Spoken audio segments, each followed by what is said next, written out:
This is the Storyworks Roundtable, where we have conversations about craft. Because becoming a successful author begins with writing a great story. We've got a fun episode for you this week. Robert, Kathryn, and I sat down to talk about what we wanted to record, what topics each of us was percolating.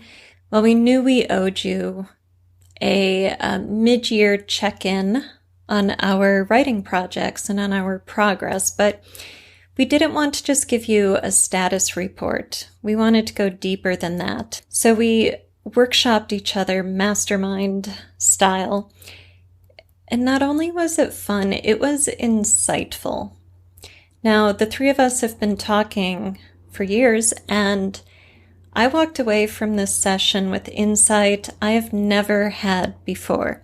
And I think Robert and Kathryn did as well. So what we thought was maybe going to be a 15 or 20 minute single episode turned into about an hour-long conversation. So this week you'll get part one, where I'm in the hot seat, and next week Robert and Kathryn will take their turns. I hope you get as much out of this as we do, because we really went beyond the notion of the carrot and the stick in talking about our motivation and what really drives us. So we take motivation to the next level here. We go meta motivation. I hope you enjoy it. And now a quick announcement for you. Because we believe in developing a supportive community of writers here at Storyworks Roundtable, I've decided to open the show up to sponsorship. Now, I do not mean big corporate commercial sponsorship. I mean you and me. So for a nominal fee, you can come on, record about a 1-minute spot, and introduce yourself to our listeners and our viewers. You can let them glimpse who you are, what you do, and what you have to offer them as writers. If you're interested in sponsoring the Storyworks Roundtable, email me at info@storyworkspodcast.com. This week's episode is brought to you by the Storyworks Fiction Online School. Building Amazing Characters from the Blank Page Up is now open for enrollment, and you can save 15% with the coupon code tertiary15. One of the Building Amazing Characters students, Elizabeth, says, I really enjoyed the exercises to get to know my character better and really flesh her out, rather than blindly trying to uncover things. It is a methodical way of approaching character that helped alleviate the chaos of some of my wildly unmethodical methods. Thank you for such a beneficial class. You can find the class at storyworksfiction.com and get 15% off with the coupon code tertiary, all in caps, 15. Hello and welcome to this week's Storyworks Roundtable. Today we have reached the end of July and it's time for our mid-year checkup. It didn't quite happen in June, so we're doing it a little bit late here, but we said at the beginning of the year that we were going to track our progress and be accountable not only to each other, but also to you, our listeners. So we thought it might be interesting if we, one, talk about what we've been doing to help ourselves be better writers, how that's working out for us, and then also to kind of mastermind, workshop each other. So, let's... It's a confessional. Yeah, and also, time for constructive criticism here, right? Or brainstorming or whatever else can come out of this. Would anyone like to go first, or if I... Oh, God, no. I know. That's the privilege of doing the introduction, right? I can just, throw that baton. Yeah, totally. Yeah, here's a hot potato. You have it. Yeah. Well, I will go first. Okay, so my goal for the year was to write this book. and I've been writing the book, and I've been writing every day except when I travel. It's the first thing I do in the morning. I did have other goals, tandem goals, we could say, like doing my next craft book and upping, business and just lots of other stuff. And so I would say that working on the 1920s book, my current fiction project, is going well, but not great because I have so many other responsibilities. I'm not writing 8 hours a day, and I'm not a fast drafter. I'm not a 10,000 word an hour writer. Mm-hmm. I'm much more of a introspective, process-oriented, prose-centric writer. And so I would give myself, I don't know, B-, B+, A- on the novel, because I do feel good about that. But in terms of starting the craft book or advancing any other major projects, those tandem goals, oh no, yeah. Nope, I'm just not even going to go there right now. So I guess that's my progress report. So I'll let you guys ask questions or offer suggestions. It's important to note that, none of us are full-time fiction authors. Right. Correct. We all have other income streams and other things that we have to do and manage. Yes. Right? Right. So none of us are going to be like, oh, instead of writing 4 hours a day, I only wrote 2. Yeah. Mm-hmm. So I think that's an important note to have. So right. That's a good point, yeah, priorities. Just before we launch into that, I just want to point out to the listeners that I'm not aware of any author who can write 10,000 words an hour. So just... All right, so what is that? What's what? the... What? Are you do 10,000 words an hour? That's amazing. Well, there's that book from... whatever, 50 to 10K, yeah. 10, yeah, from 2 to 10K. Yes. Is that not per hour? What is that? 10 a day, though. 10 a day. And even Chris Fox is talking about 5,000 words an hour, but he's saying that you can do that kind of rate if you're dictating. But I'd say there are a few people who dictate there are people who do 3 to 5 for sure an hour, but I don't know if they will go more than an hour or two at it because your voice dries up and anyway, that's too much of a sidetrack. So what you're saying is that you feel it sounds as if you feel good about the progress that you set to on your main project, which is the current work in progress, but you've given yourself some challenges on these parallel projects, and you're feeling. Am I right in that it sounds like you feel like you've failed on those, or you're disappointed in your progress? Well, right now I feel okay with not having advanced or begun those projects, but that's because my focus is on other areas of my life and other priorities. But I do know that come December, I'm going to look at what I've done over the course of the year, and I'm going to get really harsh on myself because I do that. Right.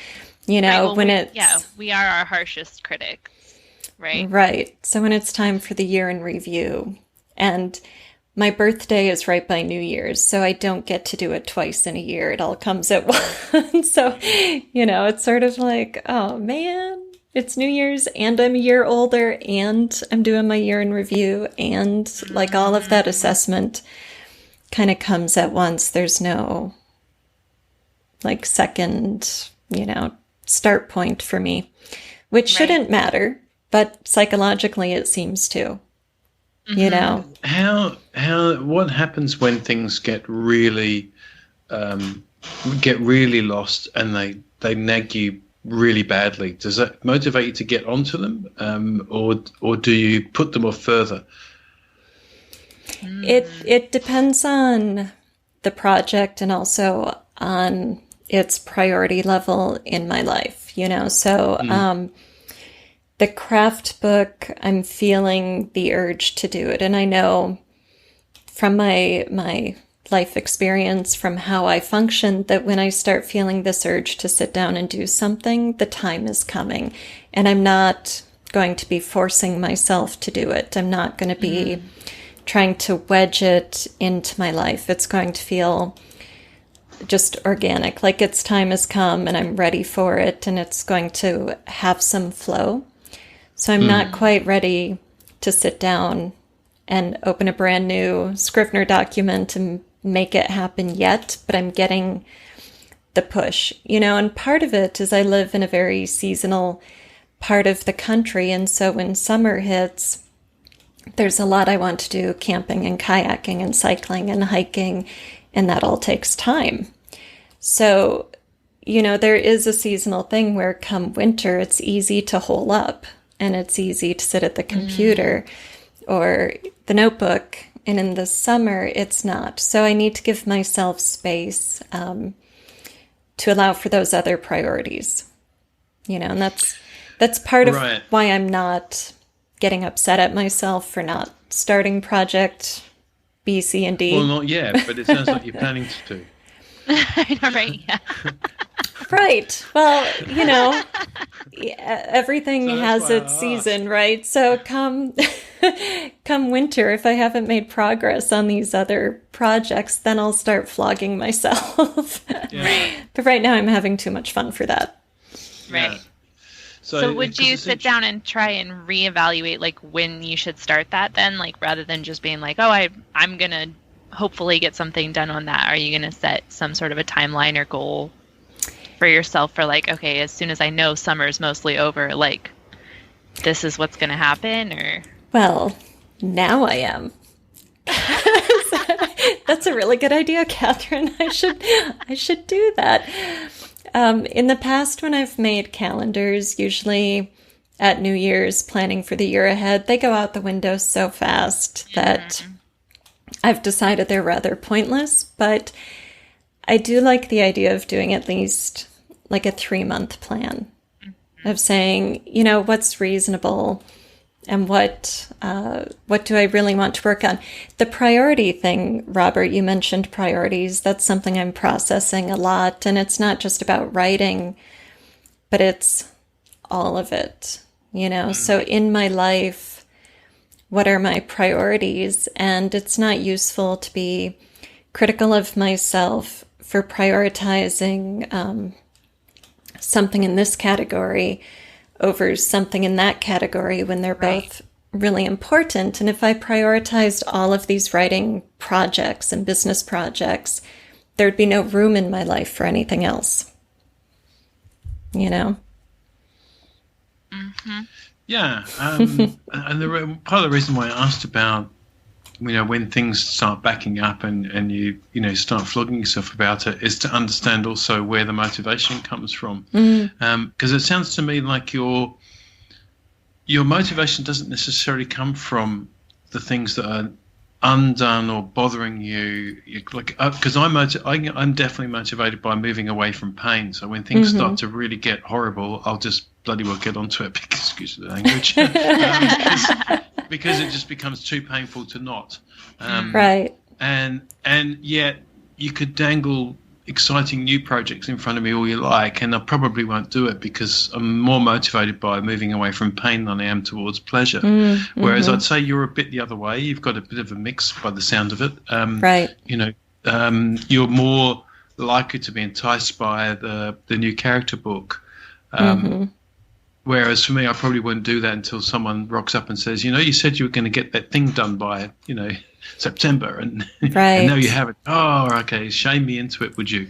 And so I think it's useful to know what your motivation is for those sort of things, whether you're a carrot or a stick person, and we all have a bit of both. But if you can understand that, well, okay, I'm quite reward driven. So what I'll do is I'll get the bare bones of, say, the character book nailed in the next 2 months, and only when that's done am I going to reward myself with a kayaking weekend, for example, or something. Right. And I can do that a little bit personally, but I'll have to say, when I've got these things off my plate that are bothering me, then I can do something. So it's more motivated by pain than necessarily towards the goal. Yeah. Anyway, so that's just that's a thought. So I like the 3-month idea. I think that's because I think there's that old adage, isn't there, that we overestimate what we can achieve in a year, but vastly underestimate what we can achieve in 5. And if you look back, sort of, in your own life, let's say, what sort of writer were you 5 years ago, and what did you have as a portfolio compared to now, and how we might think about, let's say, someone gave all of 3 of us a new project, and how you might approach that compared to how you might have approached it 5 years ago. That comparison is fantastic to have, but I think sometimes the comparison about, well, these are the goals I set at the beginning of the year and look how pathetic I am at them now is not always a great comparison. Right. Yeah, while you were talking, Robert, something occurred to me. I don't think I'm especially motivated by rewards or punishments. I think I'm motivated by the process.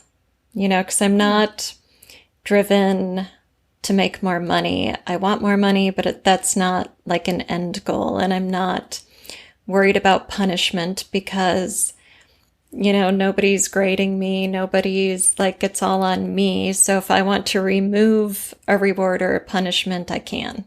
And that's so easy to do that they lose some of their effectiveness. But when I'm really happy just working at something I enjoy. So I'm really happy with my writing time every morning. And when I do get to that point where the urge to start the craft book becomes, I've started the craft book, what's going to keep me working through it is the pleasure I get from working on that, So, yeah, thank you. I'd never really come up with that piece before, but yeah. I'm very similar. It's when I am productive, it feeds my productivity. Yeah. Because that in itself, like, I feel so good about getting something done that the next day is easier and the next day is easier. And it's not about finishing something so much as it's like, it's that how you live your day so you live your life concept. Like when I have a good day, like, boom, that's so much reward for me that I can power into the next day. And then when I stack a few of those together, it's like I'm unstoppable. Right. And then when you have bad days, you're like, you got to resummon that like strength. But it's the being productive feeds productivity. Definitely. Yeah. Huh. So now we just have to like bottle that. So we have I know, right? instant access to it at all times. Yes, exactly. Well, we have mentioned it before on the show, the Atomic Habits book. Yeah. And that idea that, because I like what you're saying, Alida, about this is, I think it's fantastic. You're motivated much more by inputs than outputs, and I think that's part of the problem with goals is that they are really, for many people, only a measure or a marker or a milestone. And so it's all very well to say, well, I want to have, 50 grand in the bank, for example. And you could use the law of attraction to try and get there all you like, but unless the inputs are going to, are working for it and not against it, then it's not going to happen. So I think that being motivated for inputs, which is, probably for us, all of us, is a daily writing or writing habits, not so daily, but writing habits. And what Kathryn's saying is that once you stacked a few of those up, then, you start to feel like you're more of the machine that's moving in the direction you want to, and the goals don't matter because they're going to happen as a byproduct. Exactly. Right. And I think that's the power of this new approach. Like habit stacking is a thing now. And Atomic Habits really does look at that, the idea that you can do a habit interrupted. So if you know that when you get up in the morning, there are a certain number of things that you do, and you choose one of those things that's really so automated and so baked in that you can then reattach it to something else. So I go in, I come, before recording the podcast, I have to have my water and my coffee and get everything set up. And instead of then, say, diving straight into, email or reviewing our sales figures month to date, for example, or those type of things, I could just say, well, I'm going to write 200 words.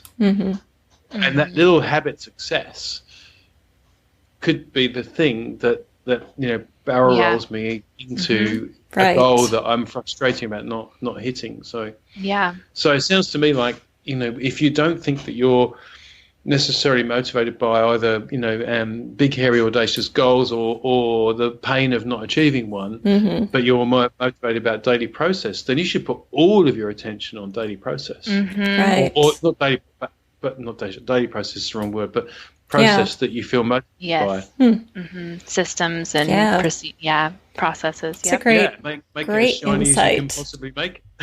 Yeah, I love that. I love how you put that too, that the goals happen as a byproduct of the process. And that feels true for me, because I love seeing the goal fulfilled, but that's not, like my goal with this book is to write the book and tell the story and, build the setting and be true to the characters. My goal is not to hold a physical copy of the book. That's like the icing on the cake at the end of everything. But the thing that motivates me now is the being in the story. Right. And you're long-handing this entire story, right? So it's not even like you could sit there and be like, well, I've got, 47,000 words in this story and therefore check, that goal's done. You're not going to sit and count all those words. No, I am not. It's just about getting there and doing the work every day, which is pretty cool. So maybe micro goals what extra part of the story can I do today? How much more of the story can I get into today? But but in a way that's not the issue, because you're doing that. Yeah. The thing that I'm hearing is, if I get to December and I haven't done all these other things, I'm going to beat myself up. So very true. Yes, it's not the end of year review; it's the end of year abuse I give myself. Aww. And I suppose what you have to say is, well, is that true to what you want from your role in as a writer and editor and content creator? Do those things really matter? Yeah, maybe not. I mean, maybe if I shift my perspective as a result of this conversation and think, review my year in terms of process and how I feel about it and how much I enjoyed it, instead of something, countable, then that would definitely reframe how I've spent my time and really how I've lived my life, because that's what it comes down to. It's like, right. Do I want to start writing a craft book or do I want to go kayak? Well, honestly, I want to go kayak because the season is short and there's so much pleasure I get from that. And so that's that balance of priorities. It's not even work-life balance. It's joy. What am I focusing on right now? And there will be time for the other stuff when sun sets at 4:30. And, I really do think that we give ourselves pain for the things that we don't do, thinking that we should. And and as a friend of mine used to say, this is many years ago when we were in corporate training, and he said people should all over themselves. Yes. And it's such a destructive thing, because you can't do anything with it. You can't do anything with shoulds and oughtas. There is only what is. That's true. Yeah. And I think Kathryn's just that beautiful thing of how you live your days, how you live your life. And I wish I could do that better.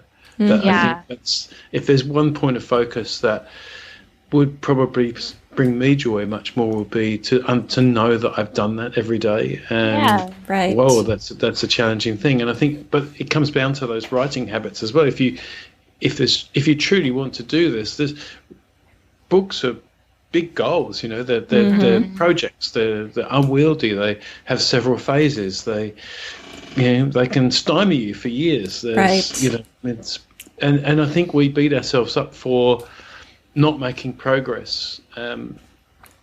When I think, as Kathryn says, maybe the reflection should be